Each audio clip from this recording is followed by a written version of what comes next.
Welcome to the Sun City, El Paso, Texas, where tonight from Sunland Park, it's Monster Truck Racing.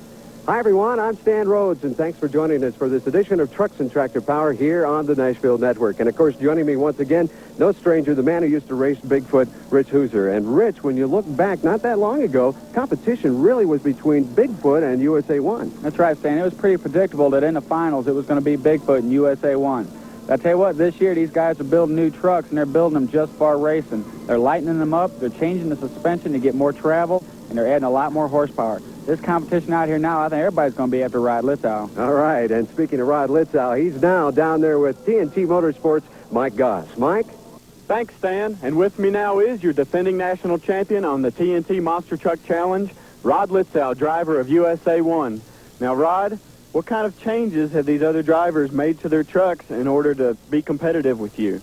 Well, everybody's making quite a few changes this year, not only just updating to 89, but we're starting to play with the suspensions. A lot of drivers are doing that. We're going to a little bigger motors. Everybody's moving up on motors and stuff right now, and basically they're just updating everything they've been running with. Now, what have you done, you and your owner, Everett Jasmer, to get your truck in shape to defend the championship? Well, we're building an 89 right now, but we'll just wait till we bring that out before we say anything more about it. Well, a lot of secrets about that new Chevy coming out for Rod Litzow, Rich, but as the crowd settles in here at Sunland Park, we'll take a look at USA 1 as he prepares for his qualifying run. Definitely the truck to beat tonight here at Sunland Park. That's right, Stan. Now, everybody's going to be going after Litzow here. He seems to always have the fast qualifying time. Let's see how he's going to do on this run here. Got a lot of horsepower, 572 cubic inches, running 3 Predators. Now he's running straight 5-ton axles, no planetaries, and that's one thing that gives him able to get that kind of speed up like he had right there. The fast qualifier tonight so far. He's always a crowd pleaser, Rich. He is. He does an excellent run here. Across the first set of cars, just a little bit of air. He bounces a little bit, but as soon as he hits the ground, all 4 tires are like glue. As soon as they hit the ground, he's able to get the speed up and go across the last set of cars, just barely touching that last car, and when he comes across the finish line here on the 2 front tires. Well, as our capacity crowd settles in, Rod Litzow is going to take a moment to getting ready for round 1, and it will begin with Mad Dog taking on Tough Enough, then Nightlife versus Wild Hair. And moving on, just showing off, up against Leadfoot, and then USA 1 versus Master of Disaster. So there they are paired right now, Mad Dog against Tough Enough. And John Breen, of course, out of Jefferson City, Missouri, piloting Mad Dog, and Pablo Cruz out of Phoenix, Arizona in Tough Enough. And this ought to be a good run here, Stan. Now, Tough Enough this is his first time running on the TNT circuit. Mad Dog having a little bit of problems at the starting line, but he just gets that taken care of right away. And as soon as he gets on the ground there, he's taking a gigantic lead there. Across the second set of cars, nice and easy to take the win. Looks like Pablo was having some problems there after that first jump. Yeah, he's new at this racing side by side. Like I said, it's his first time doing it, so he doesn't have a lot of experience, but he does an excellent job. He keeps the truck together.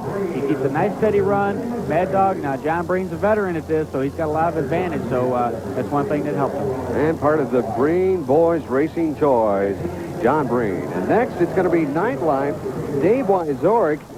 And, of course, he's out of Grand Island, Nebraska, a young man, about 27 years of age. Does a great job. He'll take on Bob Breen out of Jefferson City, Missouri in Wild Hair. Of course, Nightlife's running a 454 cubic inch blown injected on alcohol. He's got a little advantage over Wild Hair here. He's running a stock 454 in his truck. He had problems with it and blew it up, and you can tell right there the difference in horsepower. Wyzorek takes a tremendous lead and takes a nice win. Big win there over Wild Hair, and I do believe that Bob is having some problems with that engine. Yeah, it's a stock motor in that truck right now. The reason why is last weekend he blew it up. He has a problem with it. He's got a blown injected on alcohol motor. He usually runs in there, and here's where it shows the difference in horsepower. Wyzorek takes a big lead, just takes it nice and easy over the second set of cars so he doesn't take a chance in breaking it, so he can come back for the next round. David, a nice smooth run. How do you assess the competition tonight? Well, it's pretty good. I know a lot of guys are having a hard time keeping their motors running. I don't know what their problems are, but a lot of them are getting them worked out, so it should be interesting towards the end. And here's a couple of guys looking to get things going for themselves. Leadfoot, driven by Ron Dennis out of Flagstaff, Arizona, and he'll take on Paul Huffaker. He's just showing off out of Conroe, Texas. Now, just showing off, he's been running a long time. I've raced him before, and he knows what it takes to win. Now, Leadfoot here, he doesn't really do real good on these races. He has a lot of problems with that truck, it seems like. But I tell you what, Stan, he's doing a great job so far. Oh, this is kind of hard to believe here. Pablo letting him beat him like that. Oh, my. This is an upset, Stan. Good show. Good show by Ron Dennis. Let me see if I can tell what happened with Pablo here. He got a little bit bouncing there off to the first set of cars. But look at Leadfoot. His front end's up in the air, but he just carries it nicely. As he hits that second set of cars, he gets a lot of air. Oh, this is a great run. All right, let's go down to Mike Goss at trackside. Ron, one of the best runs I've ever seen for Leadfoot. Yeah, we're trying to get our stuff together finally. Last night was pretty rough on all of us, but tonight I tried a little different strategy. I slowed down a little bit when I hit the first set, so I didn't bounce near as bad as you've seen me doing in qualifying. Okay, it looked like a little problems after you finished the race. Is there a problem with the truck? No, there are no problems with it. These remote-controlled radio switches that we have for the public safety, I looked over after I shut it down right there, and the light was off on it. Maybe they killed me. They thought I was going to hit the fence, which is good. Well, of course, safety is a big concern for the Renegades TNT Monster Truck Challenge. Both safety for the monster truck driver during the race and for the fans alongside the track.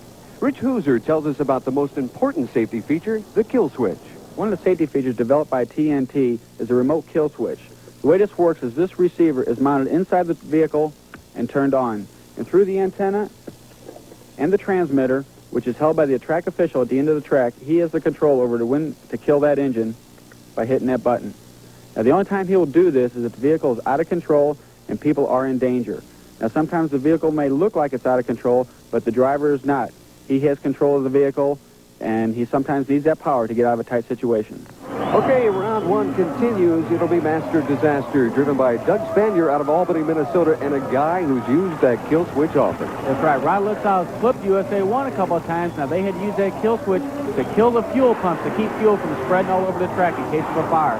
Of course, we'll see right here. Looks like Spanier's having a little bit of problems going up against USA 1. Now, Rod's got a great lead right there across the finish line, but I think there was a few problems with Master Disaster. You're right. Definitely problems for Doug Spanier. Well, let's take a look at Rod's run here first. So across the first set of cars, he hit that exit ramp just perfect. Right there, he just kicks it in to get that horsepower, turning them big tires over, and that's where he gets the speed up to clear all these cars in the second set to cross over the finish line. Now, he just barely catches that last car, and the suspension's working real good as he comes up there. Now, when he lands on the ground, he'll bring it down on all fours and cross the finish line. Well, Rich, as Litzau went across the finish line, Doug Spanier took Master Disaster, kind of parked it across the guardrail. Yeah, he did there, and what had happened is he lost it on the first set of cars. He got a little crooked and got crossed up, and in turn, he couldn't quite hit that second set of cars. We'll see here where it all started right there. He didn't land on the other side of cars. And you see right there, the rear steering kicked on him a little bit. Now, that's what happens when you don't get lined up for that second set of cars. He didn't have enough time, and in turn, he ended up going through the guardrail. All right, here's Mike Goss down at trackside with a kind of shaken Doug Spanier. Doug, you took out a good chunk of the guardrail. What happened? I was really trying hard tonight to beat USA 1. I had my truck running good.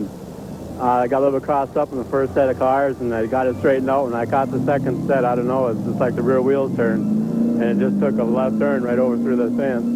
Kind of stood it up straight on that first set of cars. That really hurts early on in a race, doesn't it? Yeah, it does, and especially starting out in the left lane, the dirt ramp seems will be a little bit sharper. It's shooting everybody up in the air a little more. Well, Rich, it seems like Master Disaster has been disqualified. Yeah, he has, Stan, since he did go out of bounds, and he thinks it was caused from them ramps at that first set of cars, and, of course, that's where it started. And since he did go out of bounds, he is disqualified.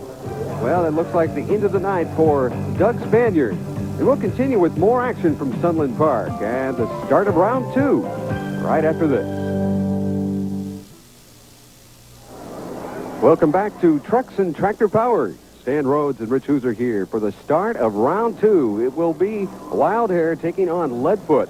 And then USA 1 versus Just Showing Off and Tough Enough up against Nightlife and Mad Dog in a bye run because of Master Disaster, driven by Doug Spanier, being disqualified for going out of bounds. So there you see Bob Breen in Wild Hair out of Jefferson City, Missouri. And, of course, Bob Breen's still running that stock 454. He's coming a long way. And here's a guy with a lot of surprises for us tonight, Ron Dennis, out of Flagstaff, Arizona, in Leadfoot. Yeah, Leadfoot's doing real good here tonight. He's just surprising me. Just unbelievable the way he's running. Now, this ought to be a good, even race here. You got Ron Dennis, but the way he's been running, he's going to do real good. He hits the cars first, and he's got a great lead over Wildhair. And this is unbelievable the way Ron Dennis is just taking over this show tonight. He's doing an excellent job of driving. That truck is just holding together great. Well, congratulations, Ron Dennis, in that 77 El Camino. Of course, you can see right here, he's got a tremendous lead on him over that first set of cars. Now, without that horsepower, Bob Breen is just nothing else he can do. Now, Dennis does a little bit of bouncing right here, but he manages to keep the lead and take the win. Okay, let's go down to Mike Goss. Ron, looks like you got him right off the starting line. Yeah, we built a little bit bigger motor this year, Mike. We're doing pretty good. We got to do a few more changes to our suspension, as you can tell. But we feel pretty confident tonight. Well, Rich, Ron Dennis is feeling pretty good. Now you see Pablo Cruz out of Phoenix, Arizona, in Tough Enough, driving that 1989 Ford Super Cab, a former mud bog racer. And Mike Speller getting them all ready to go. It's going to be against Dave Wyzorek, Grand Island, Nebraska, driving Nightlife. This ought to be a good race here. Now, this first run here, Pablo Cruz didn't do so well, but I think he might have learned something because look right here, he's coming on strong. He's got a little bit of a lead over Wyzorek, but right there in between the cars where Wyzorek takes over, it's going to be real close to him, but it looks like Dave Wyzorek and Nightlife takes the win. Well, that former mudbogger gave it a run, but it was Dave Wyzorek coming back with a good win. He did excellent. He learned a lot from his first run. Now, these guys are both pretty equal on horsepower. They're both blown and injected. Now, Tough Enough, his engine's in the back. Now, I don't know if that gave him a little disadvantage or not, but Wyzorek takes the win. All right, well, let's take a moment now and go down the trackside with Mike Goss, who has Dave Wyzorek. Dave, you were behind off that first set of cars. Did anything happen on the starting line? No, everybody's getting a bad bounce on that first set, so I thought if I just took a little easy over that first set of cars and then got into it when I got on the straight, it worked. It did. So you hit it pretty hard in the straightaway then? Right. This Tough Enough looks like a pretty good truck. We haven't seen him before. Yeah, he is. That's the first time I've ran with him, and, you know, from what I can see, he's going to be a tough competitor. So round two continues with USA 1, Rod Litzow in that 88 Chevy. A lot of horsepower there, and he'll be taking on Pablo Huffaker and just showing off in that 89 Ford. Yeah, this is going to be a good run. Now, I'll tell you what, I've raced both these guys before, and here's one thing that Litzow will do. Now, he doesn't own this truck. Now, Pablo owns his truck, so he might be a little more easy on the equipment. And Litzow, every time he runs, it's just full bore the whole way. And you can see right here, he's just got the camera down, and he just takes a wind. Real fast run there. Oh, he was way in front of Pablo. Now, Pablo had a little bit of problems there in the first set of cars. He's doing a little bit of a bouncing act there. His front tires, he can't seem to get them on the ground, and you can see Litzow's already on the ground. But when Pablo hits that second set of cars, he just takes it nice and easy. Hopefully he can come back again. Let's go down to Mike Goss. Pablo, everything's got to go right to beat USA 1, doesn't it? Oh, you bet. He's a tough customer. Looks like you had a little trouble. You got a little out of shape on the first set of cars. That little truck wasn't handling real good. Even if it had been handling good, it'd been hard to run with Rod. Indeed, it is a little hard to run with somebody when you got a truck like USA 1, backed and sponsored by Chevrolet. He can have a lot of money to get all that horsepower. As you can see right here, he takes a nice, easy win, clearing almost all the cars. Perfect run. Rod, they're staying with you right off the starting line, but when you hit that straightaway, I mean, it's just horsepower and speed. Yeah, that's the way we got this thing geared up right now. We're coming out of the hole a little bit slower because I'm geared up so high, so I can work the power up. So when I get in the mid-range there, I just break it loose, and the thing just wants to go. Now, you had to hustle back to the pits before that race to get a drive shaft fixed. That kind of stuff happens a lot, isn't it? You really have to think on your feet and work fast. Yeah, it happens once in a while, and it's just lucky that, you know, me and my crew, you know, we can get the teamwork together and get it done fast. And we got it done in time, and now we're back to race. Everything's ready. Well, let's conclude with round two, and in a bye run, it's going to be John Breen out of Jefferson City, Missouri, in Mad Dog, and that all has to do with round one you see here. That's right. What happened with Master's disaster, since he did go out of bounds and he was disqualified, he should have been the one to run against Mad Dog, but since he's disqualified, Mad Dog gets a bye.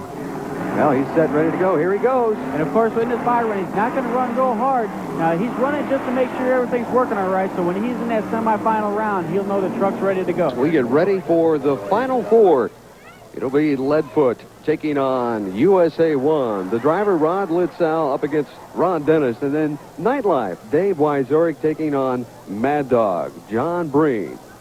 And driving up to the starting line, Rod Litzow and USA 1. A lot of power there. He's ready to go up against a man who's not quite accustomed to being in the semifinals, Ron Dennis. That's right, Stan. Now, Ron Dennis, this is new for him going up against, especially going up against Litzow here in the semifinals. Now, he's been doing real good in that left lane, but I'll tell you what, he's been going against Litzow. He might be a little bit intimidated here going against the chase. You can see right there, he's got all kinds of problems there in that lane.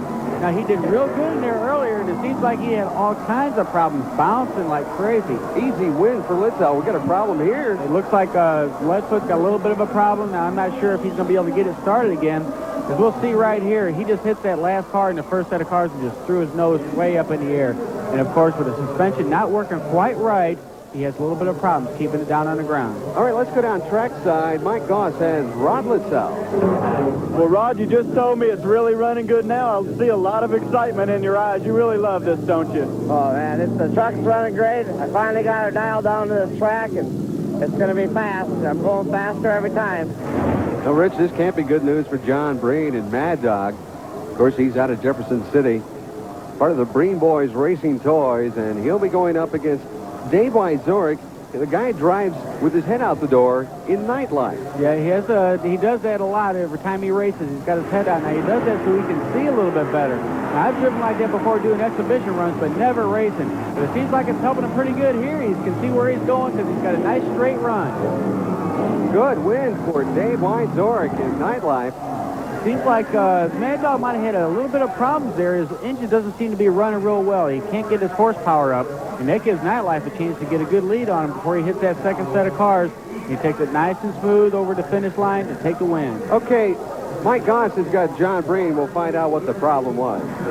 John, the engine just wasn't running right for you, was it? Yeah, we just couldn't get it running, so I guess we're just going to call in our dogs and put out the fire. Well, with John having them problems with his engines, Wyzorek didn't have any problems with his. And since he is in his lane that he likes, I hope he can keep that lane because he's going to be going up against Litzow in this next round in the finals. And let's see if he can keep that truck running nice and straight, and hopefully he won't have no problems with his engine. Okay, let's go down. Mike Goss has Dave Wyzorek.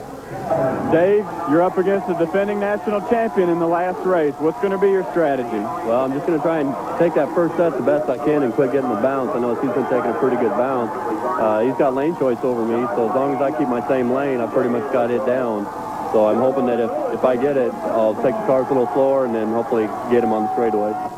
Well, Stan, when me and Litzow used to run together, and if I had the fast qualifying time, I would deliberately put him in the lane that he hasn't been used to running in, and that gave me an advantage. Well, let's go down to Mike Goss's trackside for his report on the finals.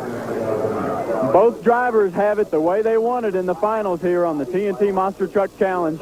USA 1 is the fast qualifier, gets lane choice all the way through the competition. He prefers the right lane. Dave Wyzorek, he's been in the left lane. That's the one he likes.